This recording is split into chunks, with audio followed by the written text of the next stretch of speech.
Welcome to the fourth session, Powerful Question and Positive Self-Talk. अच्छा जी, आप इस पे ज़रा देखें कि हम किस तरह के अपने आप से क्वेश्चंस पूछ रहे हैं। हम हमेशा अपने आप से क्वेश्चंस पूछ रहे होते हैं कि मेरे साथ ये ऐसा क्यों होता है, वाई मी, इनको मेरे साथ क्या प्रॉब्लम है। इस तरह के हम अपने साथ 24 घंटे क्वेश्चंस पूछ रहे होते हैं। आप ये देखें, अगर आप नेगेटिव क्वेश्चन पूछेंगे तो उसका आंसर आपको नेगेटिव में ही मिलेगा। अगर आप ये पूछ रहे हैं कि मेरे साथ ये ऐसा क्यों होता है, हर दफ़ा मैं ही मेरी लाइफ में ऐसी क्यों प्रॉब्लम्स हैं, तो आपको सबकॉन्शियस माइंड एक लंबी लिस्ट दे देगा आपकी कि इस तरह से ये, इसलिए ये बहुत लंबी आपको आंसर्स की लिस्ट मिल जाएगी नेगेटिव आंसर्स की। What if we change the question? अगर आप क्वेश्चन चेंज कर दें, what can I do better, what can I do better to make this relationship work, इस तरह के अगर हम क्वेश्चन चेंज कर दें तो इसका मीनिंग चेंज हो जाता है। देखिए, क्वेश्चंस का एक बहुत बड़ा इफेक्ट होता है। मैं मेरा बेटा जब छोटा था तो उसने बहुत कुछ गड़बड़ की, तो मैंने उसकी लड़ाई भी हुई, गेट हाइपर ट्रॉमा, बहुत टेंट्रम्स थ्रो कर रहा था।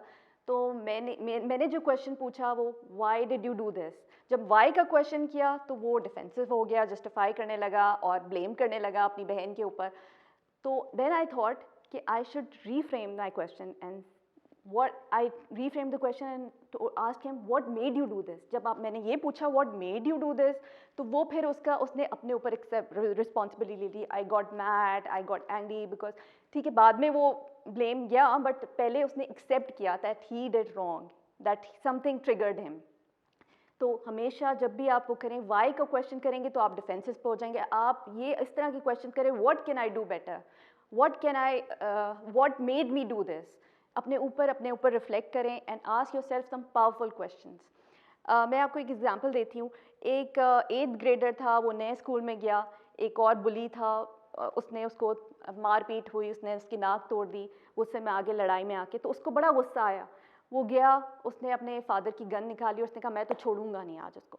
वो जैसे ही गया, उसको नज़र आया दूर से वो बच्चा, तो उसने ट्रिगर पे हाथ रखा और उसने अपने आप से एक क्वेश्चन पूछा, what will happen to me if I do this, if I pull this trigger.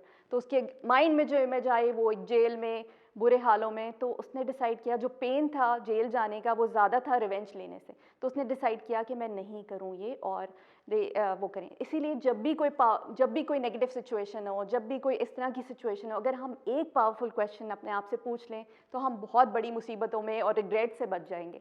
जितने भी क्रिमिनल्स हैं, जितने भी वो हैं, अगर वो क्राइम कमिट करने से पहले अपने आप से क्वेश्चन पूछ लें, क्या फ़ायदा होगा, what will happen to me after this if I do this, तो ये क्राइम ना कमिट्स हों।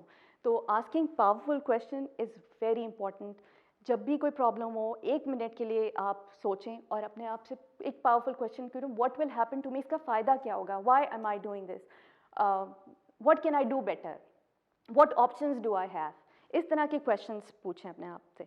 तो मैं आपको एक और असाइनमेंट देती हूँ, आपको लिस्ट बनानी है the negative questions that you usually ask yourself, जो आप ज़्यादातर अपने आप से पूछ रहे होते हैं कि मेरे साथ ही ऐसा क्यों होता है, मेरी लाइफ में ये क्या प्रॉब्लम्स हैं। इस तरह के आपने सारे लिस्ट डाउन करने हैं अपने क्वेश्चंस, और उनको आपने दूसरे कॉलम में रीफ्रेम करना है। उसको कैसे आप बेटर कर सकते हैं, आप उसको, क्या आपके पास ऑल्टरनेटिव हैं, आप किस तरह से उसको चेंज कर सकते हैं, ये आपको करना है। उसके बाद पॉजिटिव सेल्फ टॉक, ये बहुत इंपॉर्टेंट है। जिस तरह की हम सेल्फ टॉक, मैंने आपको इंटरनल डायलॉग्स के बारे में बताया, positive affirmations are very important. हम अपने आप को नेगेटिव अपने आप को बोल रहे होते हैं, I am not good enough, I can not do this, इसको आप change, I am not love, इसको आप चेंज करके आपने रोज़ाना आपने एक ये अफर्मेशंस बोलनी है, रात को सोने से पहले और सुबह उठने से पहले, I am loved, I am awesome, I can do anything.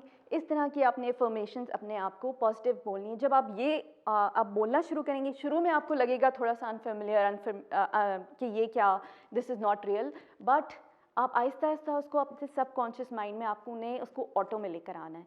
और जब आप ये ऑर्डर देंगे अपने सबकॉन्शियस माइंड को, I am awesome, I can do anything, I am amazing, तो it will start working on those lines. वो आपको उसी तरह फील करवाएगा, वो उसी तरह के हार्मोन्स रिलीज होंगे आपके, और आपका कॉन्फिडेंस बढ़ेगा। तो हमेशा अपनी याद रखें, please have positive self talk, positive affirmations. अपने आप को, आप शीशे के सामने खड़े होकर, आपकी एक्सरसाइज है, आपने शीशे के सामने खड़े होकर ज़ोर ज़ोर से रोज़ाना सुबह बोलना, आई am awesome, I M loved, I can do anything.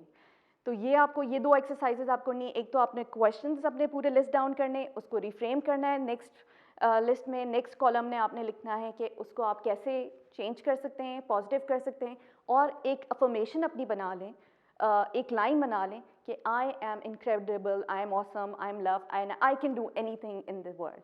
सो ये आप करके देखिए, ये अपने ऑर्डर आप देंगे, subconscious mind will start working on that those lines, because subconscious mind doesn't argue, it doesn't rest, it's always working, it's 24 घंटे हमारा कॉन्शियस माइंड फिर भी सो रहा होता है, सबकॉन्शियस माइंड हर वक्त जाग रहा होता है, it's all the time working, हमारी डाइजेशन चल रही है, हमारी हार्ट बीट चल रही है, मेमोरी स्टोर हो रही हैं। तो और सबसे ज़्यादा इम्पॉर्टेंट टाइम जब होता है जब आप सोने वाले हो रात को, जब कॉन्शियस माइंड बिल्कुल उसकी एक्टिविटी कम हो जाती है, सब conscious mind is always awake. तो आप इस तरह की सजेशंस अपने आप को उस वक्त दें रात को कि I can do anything, I am awesome, I can do it, ask powerful question before going to bed, that goes straight into your subconscious mind. तो उम्मीद है आप अपने बारे में लिखेंगे, अपने बारे में थोड़ा गौर व फिक्र करेंगे। See you in the next section.